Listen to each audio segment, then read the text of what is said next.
श्री मलूक सिंह नागर जी। बहुत बहुत धन्यवाद बोलने का मौका दिया। कितनी मिनट मिलेंगी मैडम वो बता दो, उतनी मिनट में ही खत्म कर दूंगा। 5 मिनट। 5 मिनट हमारे 10 MP को और 7 मिनट वालों को 45 मिनट मेरे हिसाब से। 45 मिनट किसी को वो रंजन साहब 45 मिनट करीब नहीं बोले। नहीं नहीं, चलिए साहब, वो बहुत बहुत बीजेपी का टाइम मिला। थैंक यू, बहुत बहुत आपने बोलने का मौका दिया।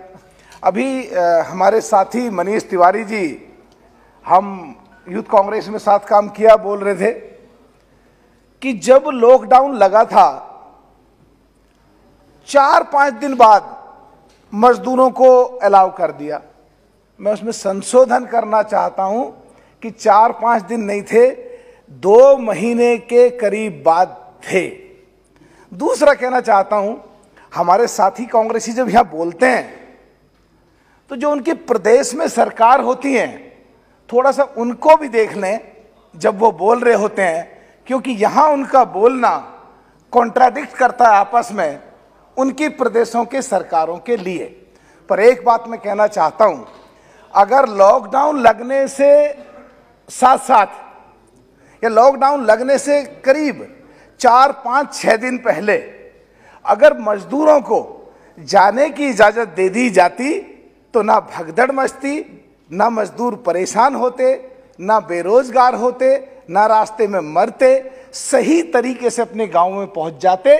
और जब लॉकडाउन खुला, जब उनको सरकारें, चाहे इनमें कहीं पे प्रदेशों की कांग्रेस की सरकार थी, चाहे देश की सरकार थी, उनको जब मजदूरों को बुलाते और अपने उनको खर्चों की सुविधाएं दी जाती तो मेट्रोपॉलिटन सिटीज में जो बहुत बहुत बड़े प्रोजेक्ट रुके और देश में जो इंफ्रास्ट्रक्चर के जो प्रोजेक्ट रुके वो भी नहीं रुकते और तमाम बिजनेस बहुत जल्दी लाइन पे चढ़ता और देश की इकोनॉमी ठीक रहती और मोदी जी का सपना $5 ट्रिलियन की इकोनॉमी पूरी हो जाती। कहाँ कमी रही? आप लोग भी कम से कम इनमें कमियां निकालते हो, इनमें तो छोड़ दो निकालना, इनके तो अपने आप ही हो लिया काम। आप लोग भी ऐसा ठीक थोड़ा बहुत काम कर लो जो देश की जनता को ठीक तरीके से सुविधा मिल सके।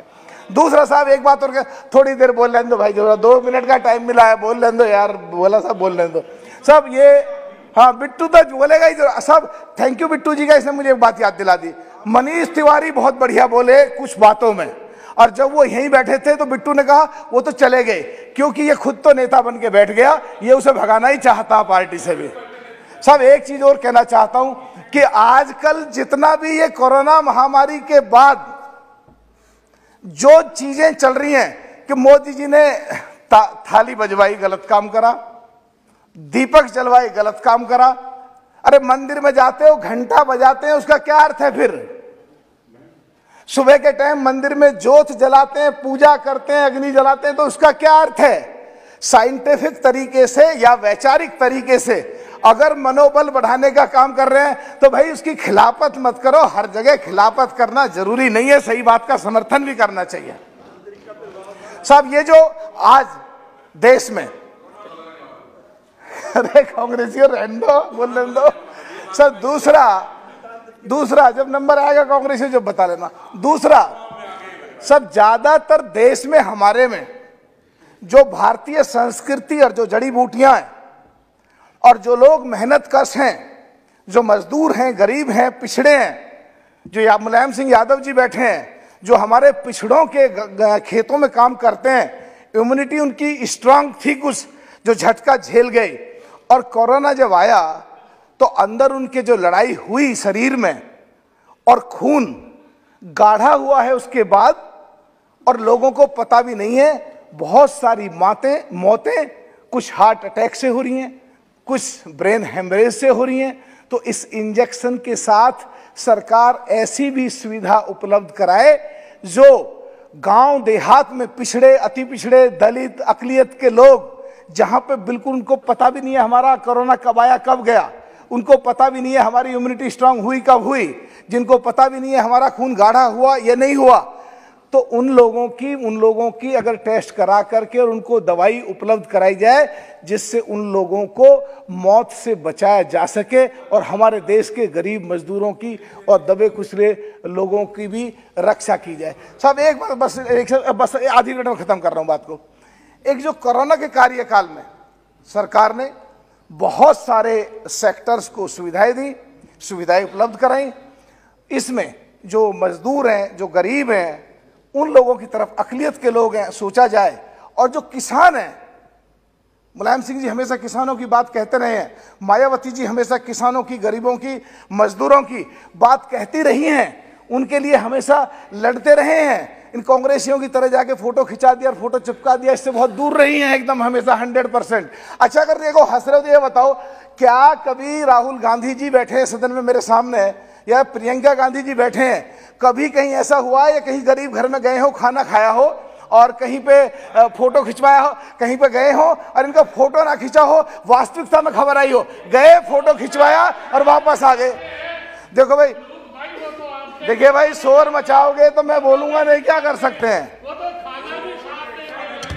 तुम्हें देखिए जसबीर जी, जसबीर जी, जसबीर जी, जसबीर जी, मीनाक्षी जी, जसबीर जी, ये सही कह रहे हैं। जसबीर जी, मीनाक्षी जी, जसबीर जी कह रहे हैं। मीनाक्षी जी, जसबीर जी, अध्यक्ष जी, प्लीज प्लीज अध्यक्ष जी, ये विवादित करना चाहते हैं, ये विवादित करना चाहते हैं। असलियत में दिक्कत एक है, आप खत्म कीजिए। इनके गलत नीतियों की वजह से हमारी पार्टी अस्तित्व में आई, इनकी गलत नीतियों की वजह से आप लोग अस्तित्व में आए। सब खत्म कर रहा हूं बस। और इनको हमने 10 साल भारत सरकार में सपोर्ट करा, 5 साल राजस्थान में सरकार में सपोर्ट करा बगैर हिस्सेदारी लिए, और इन्होंने 10 साल को भी भूल गए, 5 साल के सपोर्ट को भूल गए, हमारे 6 विधायक तोड़ के ले गए, डाका डाल दिया। इन्हें कैसे छोड़ दें हम, कैसे बकस दें इन्हें हम? बस खत्म सब मैं अभी कर बस खत्म अपनी एक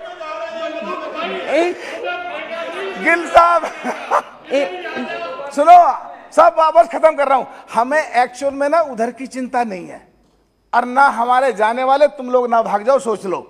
हमें चिंता है देश की, विपक्ष खत्म हो गया, आप लोग पॉजिटिव भूमिका नहीं निभाओगे तो देश को दिक्कत है, गरीबों को दिक्कत है, किसानों को दिक्कत है। असलियत में तुम पे विपक्ष की भूमिका अदा नहीं करी जा रही है। नेक्स्ट डॉक्टर करते हो, फोटो खिंचवाते हो। सब मैं बस खत्म कर रहा हूं, आखिरी बात बोल रहा हूं। गरीब किसान जो है, कोरोना के कार्यकाल में सबको सुविधा दी, सर्वे करा करके जो किसानों का फसल नष्ट हुई, दूध खराब हुआ, सब्जियां गली सड़ी, उनका सर्वे करा के उनकी भी भरपाई कराने के लिए सरकार को कुछ सुविधा देनी चाहिए। Thank you very much.